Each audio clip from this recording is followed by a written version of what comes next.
पहाड़ियों में बसा हुआ है कुछ इस तरह दिखता था।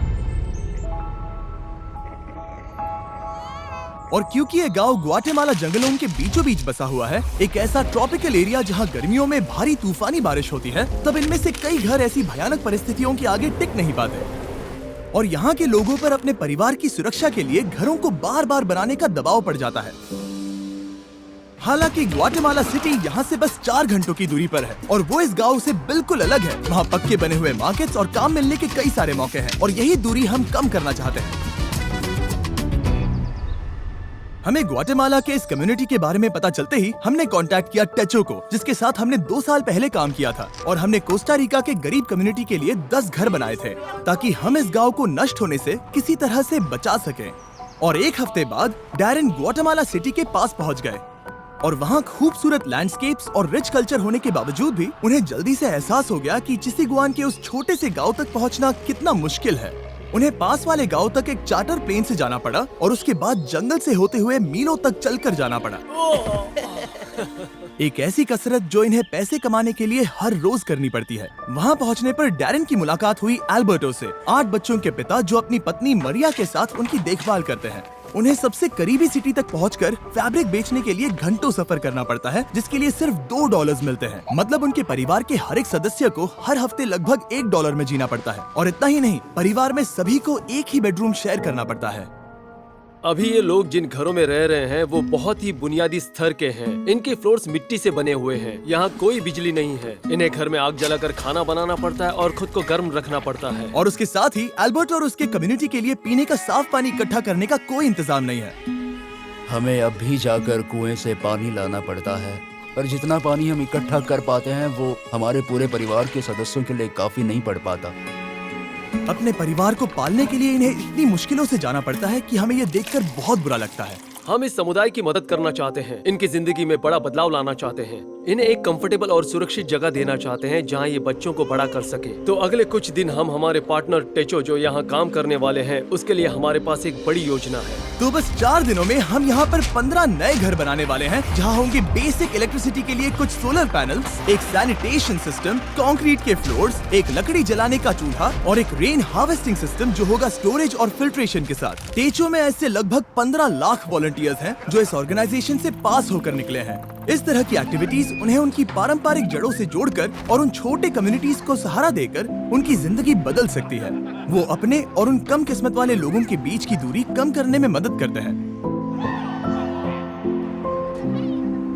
अगले दिन सुबह सुबह जब उस काम को शुरू करने में 4 दिन बचे थे, तब टेचो के करीब 50 वॉलंटियर्स उस गांव में कंस्ट्रक्शन शुरू करने के लिए चले गए और उस गांव में सड़कें कम होने की वजह से डैरेन और उन वॉलंटियर्स को सभी बिल्डिंग इक्विपमेंट्स पहाड़ी की चोटी पर उठाकर ले जाने पड़े जहां वो नए घर बनाए जा रहे थे। इसलिए अगले 48 घंटे बहुत ही मुश्किल होने वाले थे।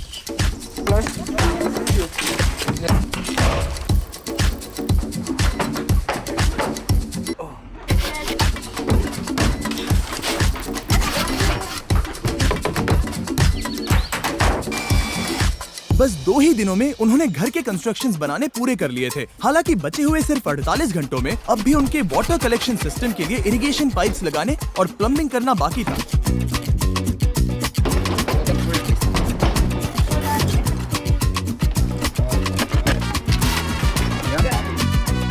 वो यहाँ पर बहुत सारा पानी इकट्ठा कर पाएंगे ताकि बारिश के ना होने पर भी इनके लिए पर्याप्त पानी मुहैया हो सके। ये उनके लिए एक बहुत बड़ी सुविधा है। मैंने कभी डैरेन की क्षमता पर शक नहीं किया, पर इस बार वक्त बहुत कम था। मुझे विश्वास नहीं होता, पर सूरज उगने से पहले उन्होंने वक्त पर काम खत्म कर लिया ताकि एल्बर्टो और उन सभी परिवारों को नए घर का सरप्राइज मिल सके। और बच्चे तो अपनी एक्साइटमेंट रोक ही नहीं पाए। चलो रिबन काटते हैं। हम तुरंत ही देख पा रहे थे कि ये समुदाय कितना खुश था। उनके चेहरे पर की वो हंसी, उनकी आवाज में एक्साइटमेंट, वो एक बेहद खूबसूरत अनुभव था। वो जिस तरह से शुक्रिया कर रहे थे वो मुझे हमने किए काम से बहुत बड़ा लग रहा था। अब उनके पास और ज्यादा पैसे कमाने के लिए बहुत सारे मौके होंगे, क्योंकि अब उन्हें बारिश के बाद घर को मेंटेन करने के लिए कम वक्त लगाना होगा। और टेचो के बनाए हुए नए रोड से उन्हें पास की कम्युनिटी में आना जाना आसान हो जाएगा। अब बिजली के होते उनके बच्चों को रात में पढ़ने में बहुत आसानी होगी। ये नए चूल्हे हेल्दी खाना बनाना बहुत आसान कर देते हैं और इसी से ये कम्युनिटी बड़ी हो जाएगी और एक दिन एक फुली फंक्शनल गांव बन जाएगा। जहाँ पास में बसी हुई सिटी के लोगों जितने ही काम होंगे। तो अल्बर्टो और उसके परिवार को अब कभी भी उस जोखिम भरे रास्ते से जाने की जरूरत नहीं पड़ेगी। हम इस सब के लिए बहुत खुश हैं। मेरी बीवी और सभी बच्चे भी इसे लेकर बहुत खुश हैं और मैं भी बहुत खुश हूँ। और इसके बाद भी हमारे पास इस कम्युनिटी के लिए और एक सरप्राइज है, पर उसे दिखाने से पहले मैं आपको इस वीडियो के स्पॉन्सर के बारे में बताना चाहता हूँ, ड्रैगन सिटी। इस प्रोजेक्ट को स्पॉन्सर करने के बावजूद ड्रैगन सिटी होस्ट कर रहा है एक फिलैंथ्रोपी वीक चैलेंज जो जनवरी 21 से लेकर 28 तक रहेगा। विनर्स स्टेचो के लिए पॉइंट्स अर्न कर सकते हैं एक इलेक्ट्रिक और एक फ्लेम पेरेंट को ब्रीड करके, और हर 50,000 पॉइंट्स अर्न होने पर ड्रैगन सिटी टेचो.us को $100 डोनेट करेंगे ताकि लैटिन अमेरिका में शेल्टर्स बनाने में मदद कर सके, जिसका डोनेशन गोल है $20,000। और हाँ, इसमें custom mister beast runner island 24 जनवरी से शुरू होने वाला है, जहां आप सभी मिस्टर बीस्ट ड्रैगन्स को इन गेम ऑफर से पा सकते हैं। पर अगर आपको मेरे ड्रैगन्स पसंद नहीं है तो आप हजारों ड्रैगन्स में से भी चुन सकते हैं। फिक्र मत करो, मुझे बुरा नहीं लगेगा जब तक आप सब्सक्राइब करते हैं। ड्रैगन सिटी डाउनलोड करने के लिए डिस्क्रिप्शन के लिंक पर क्लिक करें या फिर इस QR कोड को स्कैन करें, जिसमें होगा special starter pack 15,000 food, 30,000 gold, 10 James, और ज्वाइन करें 20 फिलैंथ्रोपी वीक एक ड्रैगन मास्टर बनकर। वो 15 घर बनाने के बाद हम यहाँ पर एक कम्युनिटी सेंटर भी बना रहे हैं, जो कि स्कूल के लिए कुछ एडिशनल क्लासरूम्स जैसा होगा। अभी उस स्कूल में सिर्फ 2 क्लासरूम्स हैं। यहाँ की औरतें उसे ट्रेनिंग और वर्कशॉप्स की तरह इस्तेमाल करेंगी ताकि वो नई स्किल सीख कर जॉब के नए रास्ते ढूंढ सके।